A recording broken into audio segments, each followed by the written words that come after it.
Assalamualaikum warahmatullahi wabarakatuh. Perkenalkan, nama saya Jihan Jaya Fatima, NPM 1917051016. Di sini saya mewakili kelompok Spark akan menjelaskan tugas dari kelompok kami, yaitu jam digital. Jam digital adalah tipe lain dari jam yang menampilkan waktu dalam digital. Jam digital dijalankan secara elektronik.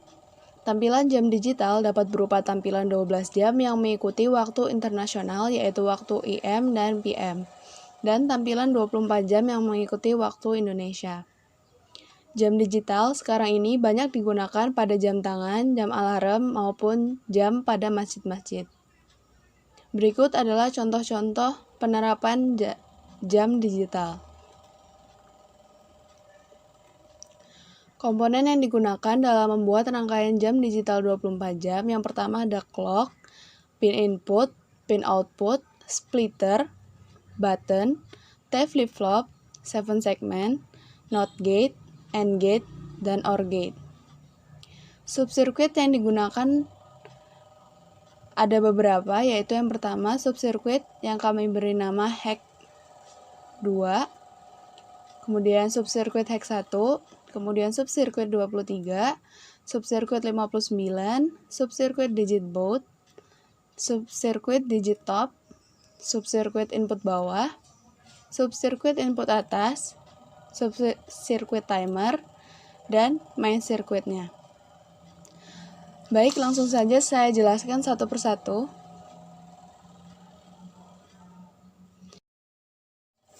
Baik, jadi yang pertama di sini ada rangkaian mainnya. Rangkaian main terdiri dari subsirkuit input atas, subsirkuit input bawah, 6 buah 7 segment sebagai output, subsirkuit timer, dan 5 buah inputan yang berupa clock, pin output, dan 3 buah button. Saya akan jelaskan satu-satu maksud dari subsirkuit yang terdapat pada main circuit. Jadi yang pertama di sini ada subsirkuit timer. Subsirkuit timer berfungsi untuk menghitung waktu pada jam digital. Jadi misalkan di sini kita aktifkan. Kemudian kita akan coba untuk rangkaian detik atau second di sini. Jadi apabila kita inputkan 1 di sini, maka subsirkuit akan membaca data sesuai data yang diinputkan, dan kemudian splitter akan meneruskan ke output untuk ditampilkan pada output 7 segment tadi. Begitu pula untuk rangkaian menit dan jam, itu sama. Nah, untuk selanjutnya, pada subsirkuit menit dan detik, digunakan subsirkuit yang sama, yaitu subsirkuit 59, yang fungsinya untuk membatasi input dan outputnya hanya sampai bilangan ke 59. Jadi, misalkan di sini inputan pada detik sudah mencapai 59 detik, maka untuk inputan selanjutnya, subsirkuit detik akan meneruskan data inputan tersebut ke subsirkuit menit, dan subsirkuit detik akan mengulang kembali dari 0, sedangkan subsirkuit menit akan mulai menampilkan angka dari angka 1. Dan begitu pun seterusnya. Nah, untuk melihat detail dari subsirkuit 59, nah di sini cara kerjanya kurang lebih sama seperti menggunakan bilangan biner. Jadi di sini kita aktifkan. Jika kita inputkan 1, maka S0 yang menyala, karena output ini sama saja seperti S0 itu sama seperti 2/0, ini 2/1, di sini 2/2, di sini 2/3, dan seterusnya. Jadi jika inputkan 1, maka 2/0 yang aktif di sini. Kemudian jika kita inputkan 2, maka di sini S1 atau 2/1 yang menyala. Jika kita inputkan 3, begitu pula di sini, maka yang menyala adalah 2/0 dan 2/1. Karena jumlahnya 3 sesuai dengan inputan yang diberikan. Kemudian Untuk subsirkuit jam, di sini kami menggunakan subsirkuit 23. Nah, subsirkuit 23 ini pada dasarnya sama seperti subsirkuit 59 tadi. Namun,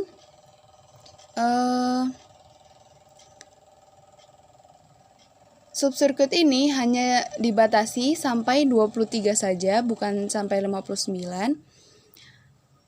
Dan kemudian jika di sini inputannya sudah mencapai 23, maka rangkaian akan mengalami overflow dan mengulang kembali dari 0.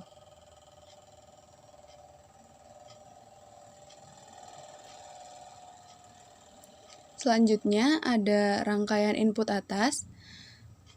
Pada rangkaian input atas ini terdiri dari 3 buah inputan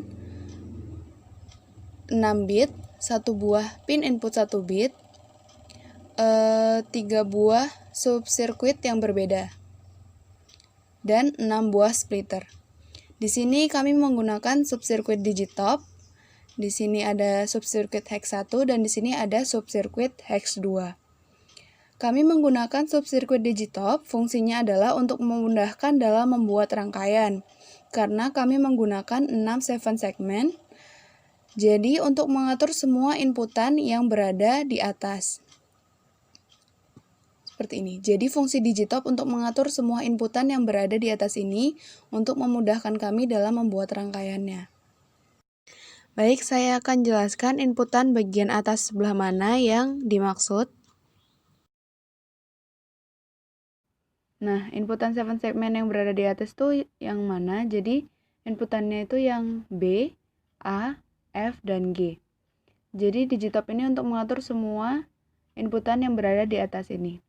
Jadi, misalkan kita akan inputkan angka 1, biner 1 di sini, jadi ini kita aktifkan. Nah, ini biner 1.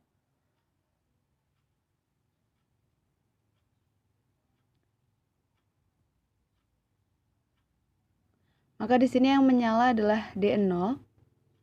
Mengapa? Karena di sini digitop itu hanya mengatur inputan atas, harusnya yang menyala saat kita menginputkan 1 adalah bagian B dan C.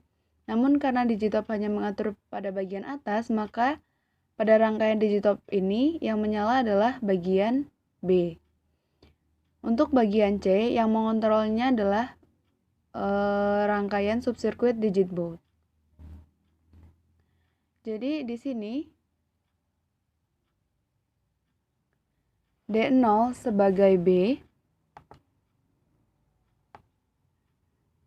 Nah, D0 sebagai B, kemudian D1 sebagai A, kemudian D2 sebagai F, dan D3 sebagai G.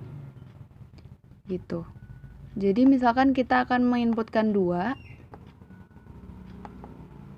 di sini. Nah,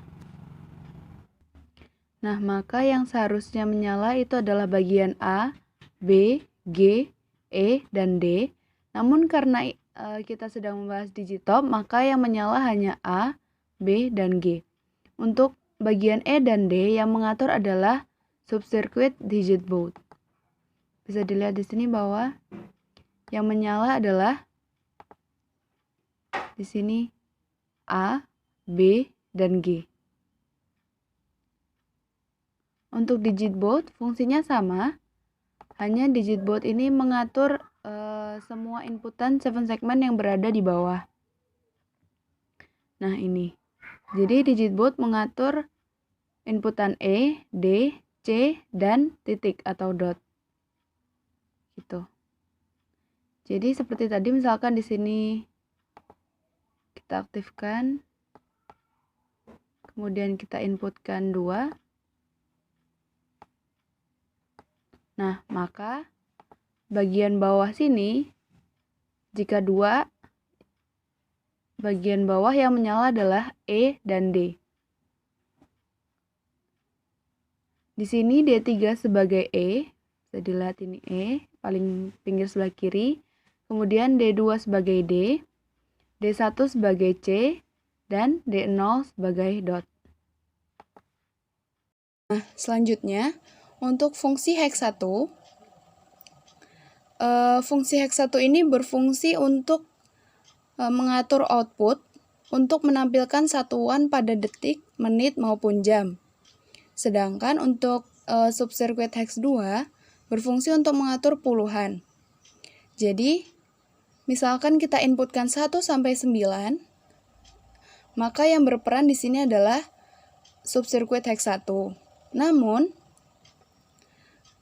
jika sudah mencapai detik ke-10 atau puluhan, maka yang berperan di sini adalah subsirkuit hex 2. Jadi caranya seperti ini. Misalkan di sini saya menggunakan rangkaian detik. Ini saya aktifkan. Nah, 1, maka di sini yang menyala adalah 1 ya. Begitu pula sampai ke inputan ke-9.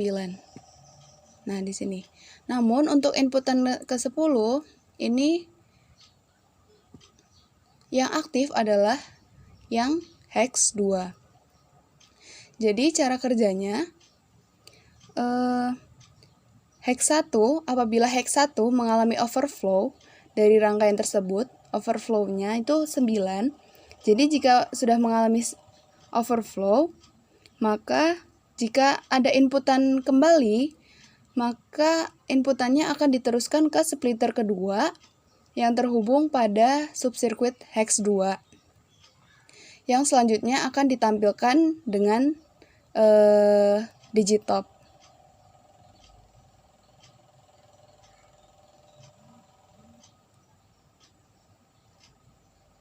Nah, subsirkuit hex 2 akan menampilkan sebanyak overflow yang dialami oleh subsirkuit hex 1. Jadi, jika hex 1 mengalami overflow sebanyak 2 kali, misalkan di sini 9, ini 10 ya. Berarti 20. Inputan 20 itu 16 dan 4. Nah, jika hex 1 mengalami overflow sebanyak 2 kali, maka yang menyala bukan lagi kabel yang pertama yang paling bawah, namun sudah naik menjadi kabel yang kedua. Begitu pula dengan jika hex 1 mengalami overflow ketiga kalinya, maka di sini yang menyala adalah kabel yang kedua dan yang pertama. 30.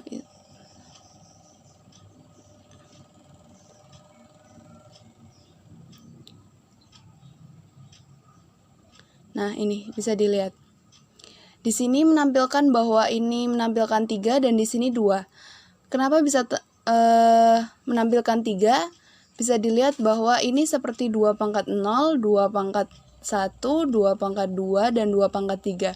Di sini yang aktif 2 pangkat 0 dan 2 pangkat 1, maka jumlah desimalnya adalah 3.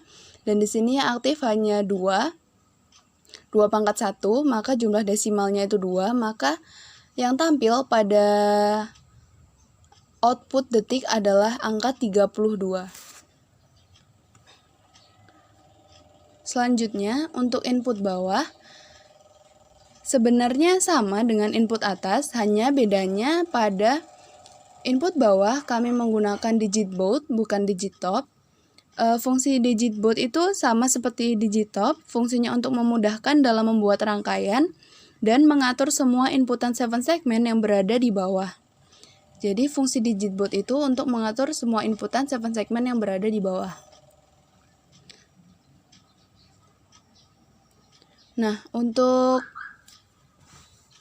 simulasinya, jadi kita atur terlebih dahulu, kita aktifkan, kemudian kita atur sesuai dengan jam. Misalkan di sini jam 15.53.